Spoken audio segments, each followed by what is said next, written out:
100.6 FM. It's Sunday morning with Wallace Chapman. 22 minutes past 8, talking of the issues across the week, and that has got to include politics. And one thing really struck me between the eyes, really, and that was what Richard Pepper was saying on the listener. I think it's this issue, Rodney, that he is the most popular Prime Minister in the history of polling. That's going to make it very, very, whether it's true or not, but it's going to make it very, very difficult for the Labour-left coalition, isn't it? Yes, it's a shocking fact, and like you, it hit me between the eyes when I read it, but then I thought actually it is true. And it's almost like John Key is heading in for a third term, still in his honeymoon, which is extraordinary, because it's not that they haven't had their challenges, and it's not that he haven't had his problems, but he's actually sailed through them.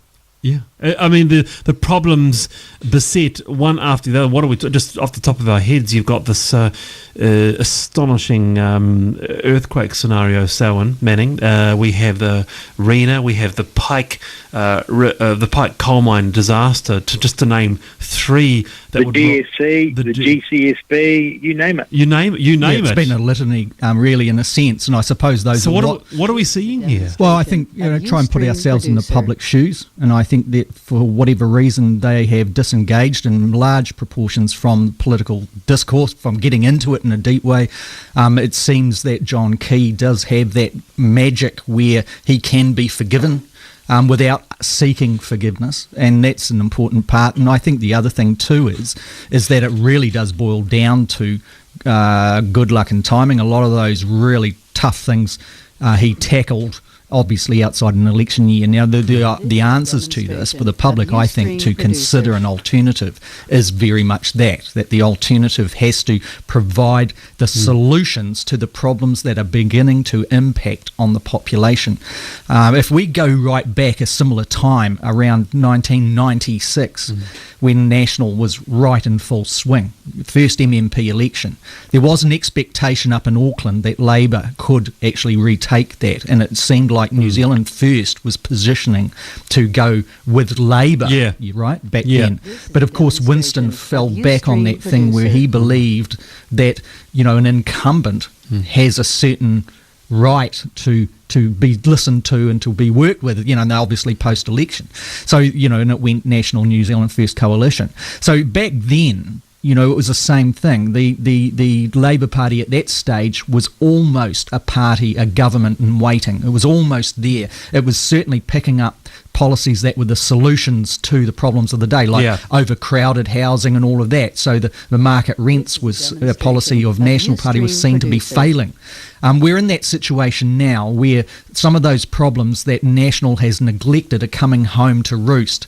But whether or not in this year that concern amongst the public gets to a point where it looks to the alternative and the alternative parties are ready, as yet the question marks are around that. And of course, Rodney, we have the situation going into an election year where we have this, to use the public relations cliche, the rock star economy, or at least parts of the economy are doing very well, and business confidence, the shops are reporting a good trade, aren't they? They are, and people will stick with what they know, and they know John Key, and they sort of know what they think are his weaknesses, and they'll regard the Labour-Green coalition as something of an unknown quantity.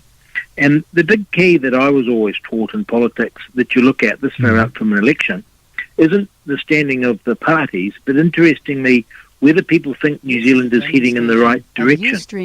All right. And if they think that and this works around the world, if they think that the country is heading in the right direction, that signals no change. And you can imagine that is actually a very insightful question to be asking voters, because they're not sort of switched into an election. But if their mood is that the country's heading in the right direction, they're going to want to return the government. If they think that the country's heading in the wrong direction, they're looking for change. One of the things here too that can indicate whether or not it is heading in the right direction is that test on how efficient John Key's lot are, not just the top 5 in National, but those that are further down.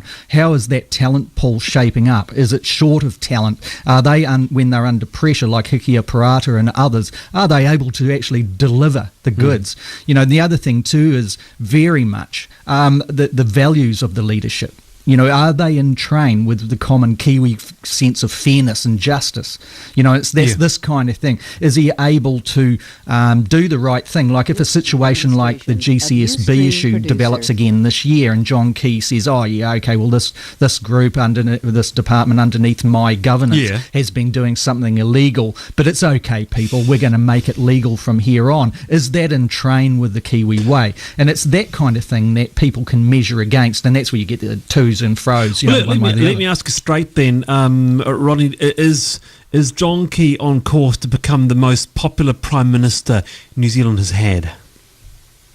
Not only on course, he's already achieved it. Demonstration of Ustream. All right, wow. Okay, Selwyn Manning, is John Key on course to become the most popular Prime Minister we've ever had? Well, how do you measure that? Some of the polls show that that's already the case, like Rodney says. In other ways, if you were measuring it from the point of view of performance, delivering to those that attach to the National Party that expect a certain result, they may be saying he's certainly not popular with us. He hasn't delivered a satisfactory reform base. He hasn't. He's been too moderate in some areas like the RMA for those that support the National Parties. Where they want it to go. So some would say no. But if you're looking at the polls, well, he's been held up there for a long time. It's really quite something, isn't it? That's the John Key magic.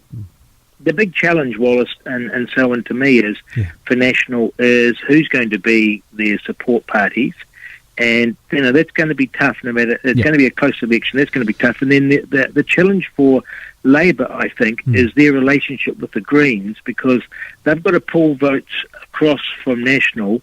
And those potential votes are going to be uncomfortable with the Greens and the Greens' influence in the next government. And so, interestingly, the Greens and the potential support parties for National, they're going to be pivotal, in my view. And I'd be interested to see as the year unfolds how Labour and David Cunliffe handles the Greens. And New Zealand First is going to be National's partner here if they're going to get over the line. And what that means for the National Party's groups that are like the Sikh communities, the Asian communities, those from Southeast Asia, are they going to be tolerant of that, knowing that in the next government it's most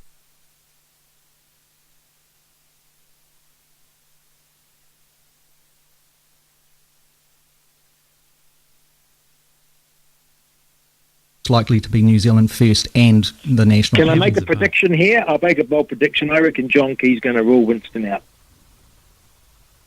Really? For those reasons?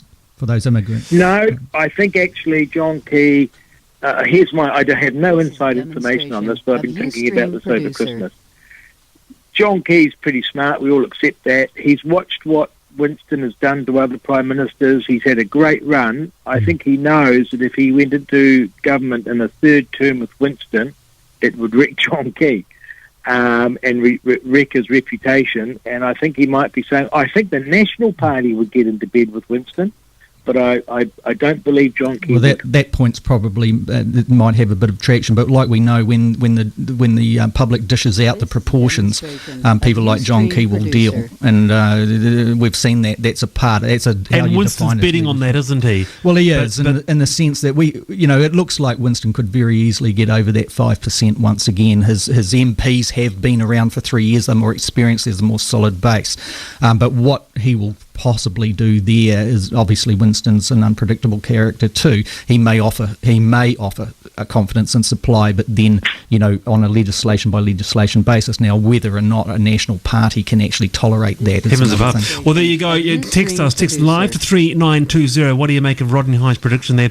John Key will rule Winston out. We're also on Twitter at RadioLive NZ, and you can email me radiolive.co.nz. Go to the Sunday Show page, and my email address is right there. We're back talking politics and the issues across the week with Selwyn Manning and Rodney Hide after the news update.